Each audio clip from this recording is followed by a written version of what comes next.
Welcome to eagle media works. ప్రతి ఇంట్లో పోపు సామాను పెట్టెలో తప్పక కనిపించే పదార్థాల్లో మెంతులు తప్పకుండా ఉంటాయి. ప్రతిరోజు మనం తీసుకునే ఆహారంలో ఏదో ఒక రూపంలో మెంతి పొడిని వాడటం జరుగుతూనే ఉంటుంది. మెంతులు ఒక అద్భుత ఔషధమని మనం ఎప్పుడో అప్పుడు తెలుసుకునే ఉంటాం. వీటి ద్వారా జీర్ణాశయ సంబంధ సమస్యలకు దూరంగా ఉండటమే కాకుండా స్థూలకాయం, చెడు కొలెస్టరాల్, మధుమేహం అదుపునకు ఇవి దోహదపడతాయి.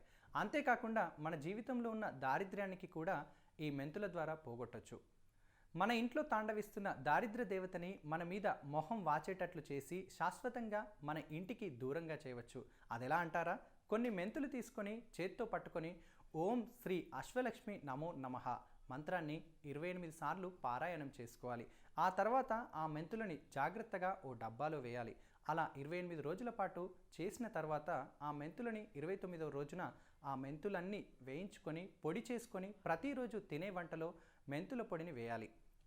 ఇలా ఆ మెంతి పొడిని మీరు పూర్తి చేసే లోపల మీ ఇంట్లో ఉండే దరిద్ర దేవత బయటికి మొత్తంగా వెళ్ళిపోయి సిరి సంపదలు తులతూగేలా చేస్తుంది. మరింకెందుకు ఆలస్యం? ఇప్పుడే మీరు మీ ఇంట్లో ఉన్న దరిద్ర దేవతని బయటకు పంపే ఏర్పాట్లు చేయండి.